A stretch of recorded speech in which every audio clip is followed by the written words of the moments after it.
द्रौपदी के 5 गलतियां और मच गया महाभारत।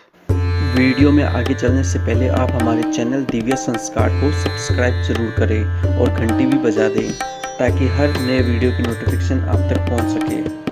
महाभारत में द्रौपदी एक अहम किरदार है। द्रौपदी के जीवन और चरित्र को समझना बहुत ही कठिन है। उन्हें तो सिर्फ कृष्ण ही समझ सकते हैं। द्रौपदी श्री कृष्ण की मित्र थी, मित्र ही मित्र को समझ सकता है। आज हम आपको द्रौपदी की वह 5 गलतियां बताने जा रहे हैं जिसके कारण महाभारत की संपूर्ण कहानी बदल गई।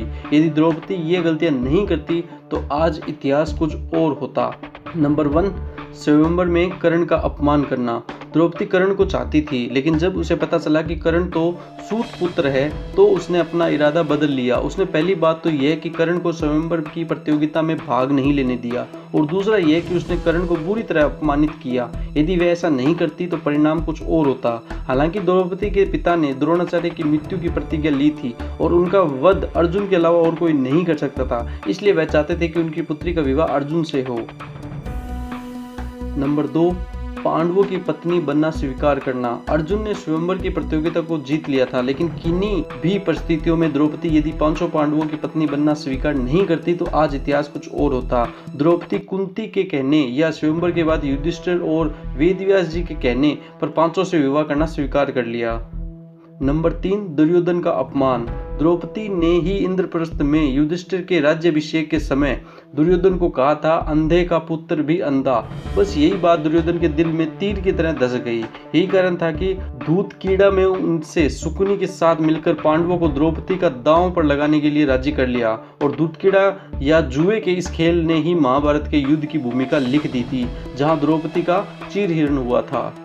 नंबर 4, युद्ध के लिए प्रेरित करना। अपने चीरहरण के बाद द्रौपदी ने पांडवों से कहा कि यदि तुम दुर्योधन और उनके भाइयों से मेरे अपमान का बदला नहीं लेते तो धिक्कार है तुम्हें। द्रौपदी ने पांडवों से कहा कि मेरे केस तब तक खुले रहेंगे जब तक कि दुर्योधन के खून से इन्हें धो नहीं लेती। उस समय द्रौपदी ने ऋतु स्नान नहीं था। ऐसे में भीम ने कसम खाई कि मैं दुर्योधन की जांघ को गदा से तोड़ दूंगा और दुशासन की छाती को चीरकर उसका रक्तपान करूंगा। चीरहरण के दौरान कर्ण ने द्रौपदी को बचाने की जगह कहा, जो स्त्री 5 पतियों के साथ रह सकती है उसका क्या सम्मान।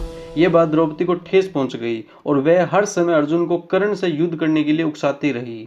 नंबर 5, जयद्रथ की बुरी नजर। जुए में अपना सब कुछ गवा देने के बाद जब पांडव वनवास की सजा काट रहे थे तब दुर्योधन के जीजा जयद्रथ बुरी नजर द्रौपदी पर पड़ी। उसने द्रौपदी के साथ जबरदस्ती की और उसे रथ पर ले जाने का दुशासन भी किया, लेकिन ऐन वक्त पर पांडव आ गए और उसे बचा लिया। पांडव वहीं पर जयद्रथ का वध करना चाहते थे, लेकिन द्रौपदी ने पांडवों को ऐसा करने से रोक दिया, जो कि उसकी बड़ी गलती थी। द्रौपदी ने जयद्रथ के सिर पर 5 चोटियां रखने की सजा दी और सभी जनता के सामने उसका घोर अपमान करवाया। जयद्रथ किसी को अपना चेहरा दिखाने के लायक नहीं रहा और हर पल अपमान को सहता रहा। इस अपमान का बदला जयद्रथ ने चक्रव्यूह में फंसे अर्जुन के पुत्र अभिमन्यु को मौत के घाट उतार कर लिया।